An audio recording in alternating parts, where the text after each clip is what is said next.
Palabras dichas o citas que provienen de otro idioma que no sea el latín.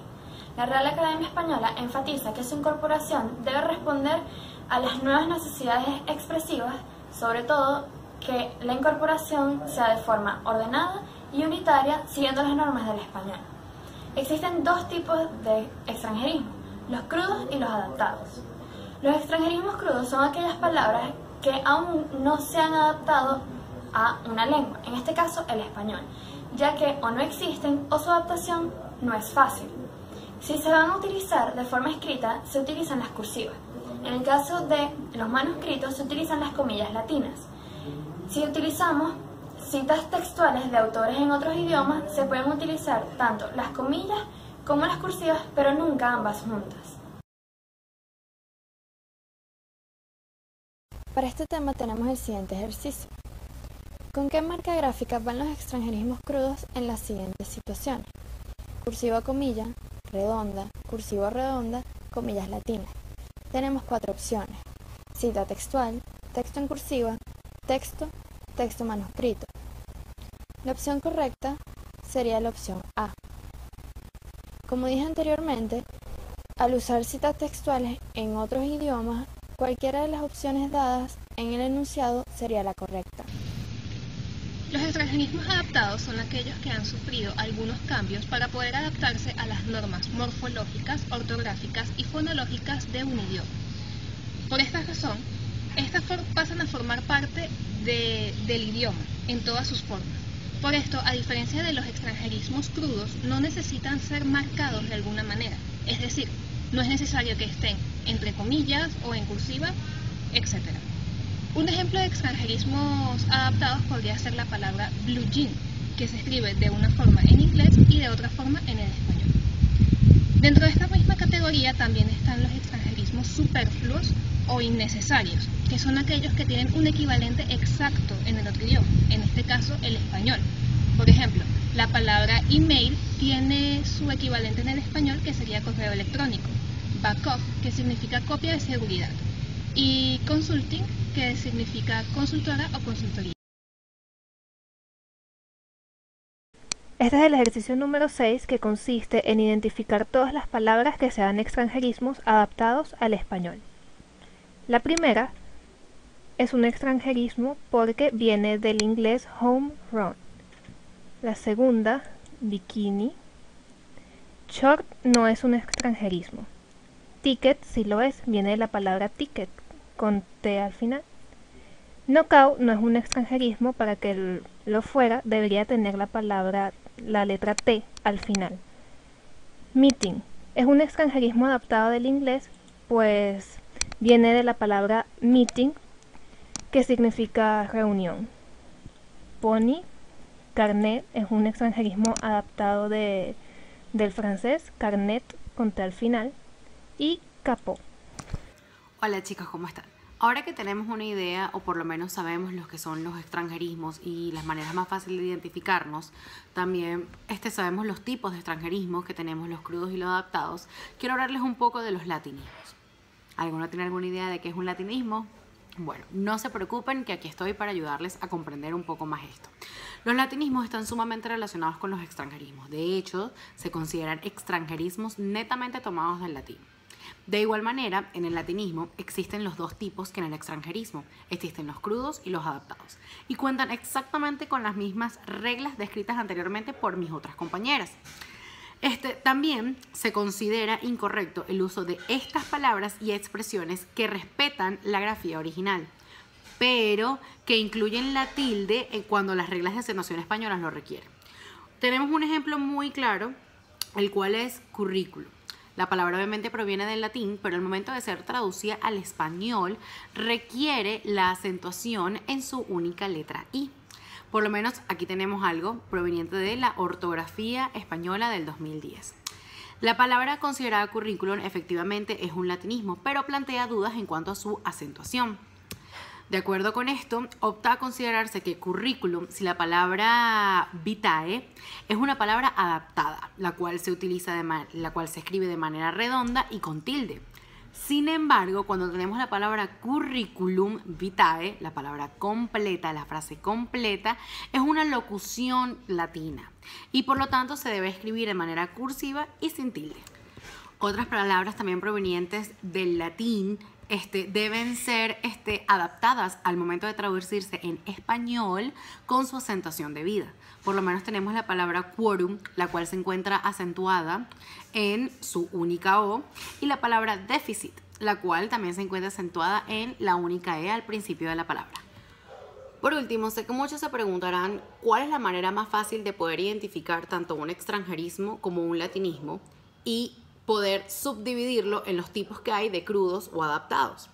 La mejor manera de poder descifrarlos es utilizando altamente, y digo altamente porque es sumamente recomendado, es sumamente indispensable para un traductor, el uso del diccionario panhispánico de dudas, el cual recoge absolutamente todas las principales palabras consideradas como préstamos lingüísticos en el español e incluye todas las recomendaciones en las cuales respecta al tratamiento tipográfico que lo rige. Si eres un traductor y te encuentras con un extranjerismo crudo adaptado y no tienes ni la menor idea de cómo distinguirlo y de su manera clasificarlo, es lo más correcto que puedes hacer es buscar en este diccionario.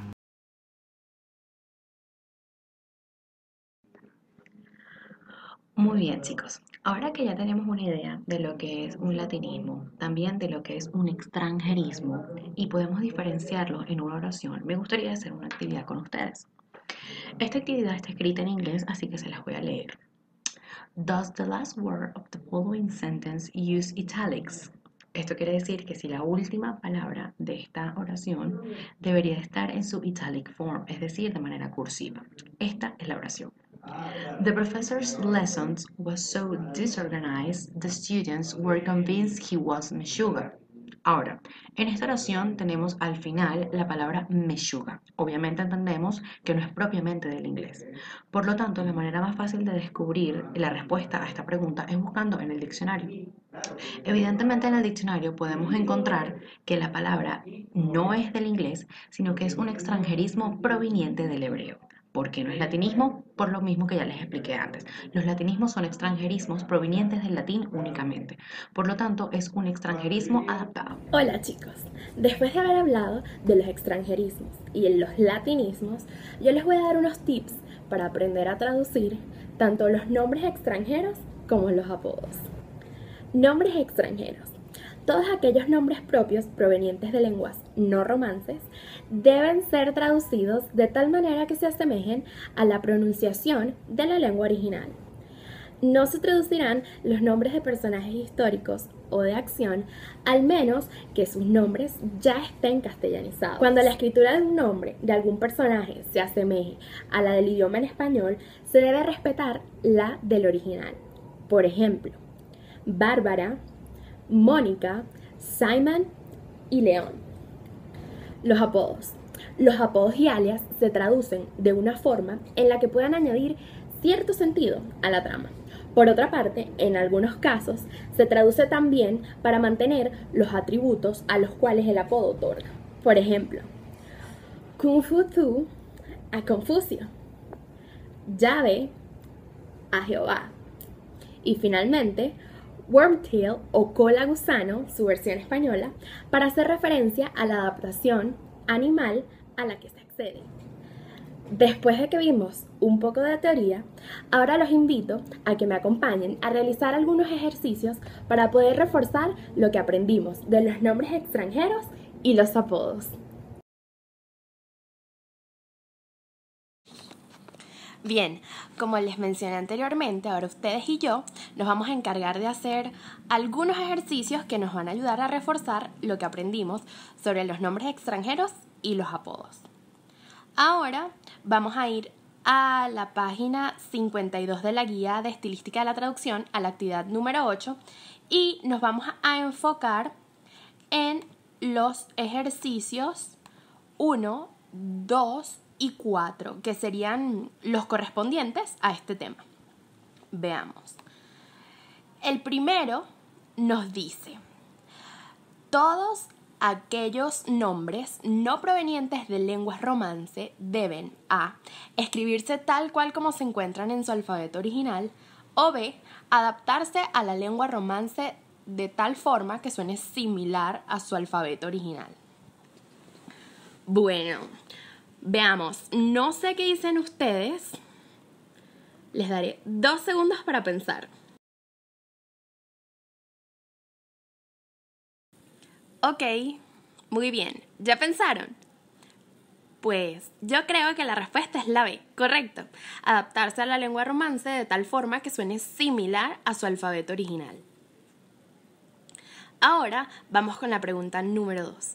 Los apodos de los personajes al momento de pasar de una lengua a otra deben a. ser traducidos de tal forma que se asemejen a las características del personaje, b. no ser traducidos, o c. ser traducidos de forma literal. ¿Ustedes qué opinan? Después de todo lo que le comenté en la parte teórica, ¿qué creen?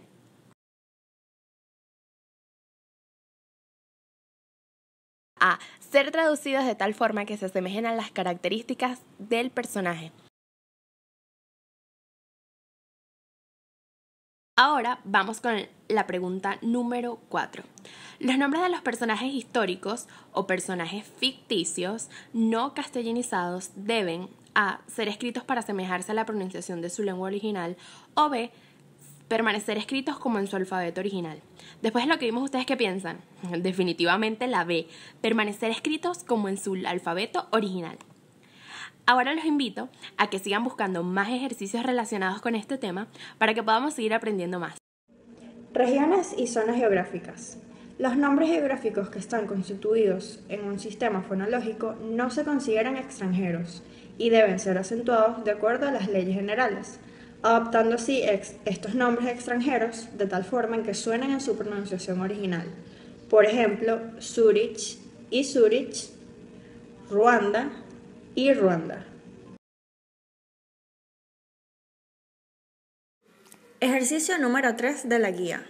Los nombres de regiones ya castellanizados se consideran de la siguiente manera. A. Extranjeros, por lo tanto deben escribirse siguiendo la gramática de la lengua de donde pertenezcan. B. Extranjeros y deben ser modificadas para asimilarse a su pronunciación original.